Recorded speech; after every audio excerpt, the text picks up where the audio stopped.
హైదరాబాద్ తెలంగాణ రాష్ట్రం టెక్నాలజీ రంగంలో మరో పెద్ద అడుగు వేయబోతుంది. సుమారు 300 ఎకరాల విస్తీర్ణంలో ఆర్టిఫిషియల్ ఇంటెలిజెన్స్ ఏఐ ప్రత్యేక పార్కు ఏర్పాటు చేసే దిశగా ప్రభుత్వం ప్రణాళికలు సిద్ధం చేస్తోంది. ఇప్పటికే హైదరాబాద్ దేశంలో ప్రముఖ ఐటీ హబ్ గా నిలిచిన నేపథ్యంలో ఈ కొత్త ఏఐ ప్రాజెక్ట్ రాష్ట్రాన్ని గ్లోబల్ స్థాయికి తీసుకెళ్లే అవకాశంగా భావిస్తున్నారు. ప్రాజెక్టు యొక్క ముఖ్య అంశాలు: సర్కారు వర్గాల సమాచారం ప్రకారం ఈ సుమారు 300 ఎకరాల ప్రాంగణంలో ఏఐ పరిశోధన కేంద్రాలు, డేటా సెంటర్లు, స్టార్టప్ ఇన్క్యుబేషన్ హబ్లు, రోబోటిక్ యూనిట్లు మరియు స్మార్ట్ ఇన్ఫ్రాస్ట్రక్చర్ ఏర్పాటు చేయనున్నారు.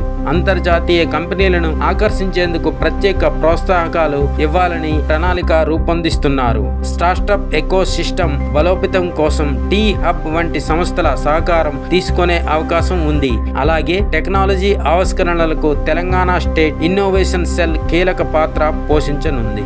ఉపాధి మరియు ఆర్థిక ప్రభావం: ఈ ప్రాజెక్టు ద్వారా వేల సంఖ్యలో ప్రత్యక్ష మరియు పరోక్ష ఉద్యోగ అవకాశాలు కలుగుతాయని అంచనా. డేటా సైంటిస్టులు, ఏఐ ఇంజనీర్లు, సాఫ్ట్వేర్ డెవలపర్లు మరియు సైబర్ సెక్యూరిటీ నిపుణులకు విస్తృత అవకాశాలు ఏర్పడనున్నాయి. విదేశీ పెట్టుబడులు పెరగడం ద్వారా రాష్ట్ర ఆర్థిక వృద్ధికి దోహదం అవుతుంది.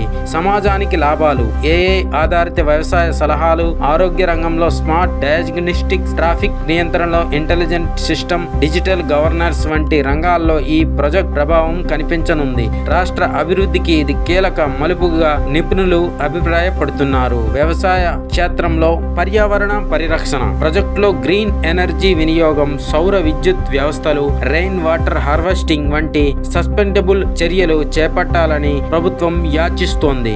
మొత్తంగా తెలంగాణలో సుమారు 300 ఎకరాల ఏఐ ప్రాజెక్టు రాష్ట్రాన్ని సాంకేతికంగా మరియు ఆర్థికంగా మరింత బలోపేతం చేయగలదు. హైదరాబాద్ ఇప్పటికే ఐటీ రాజధానిగా ఉన్న నేపథ్యంలో ఈ ఏఐ పార్క్ తెలంగాణకు కొత్త గుర్తింపును తీసుకురానుంది.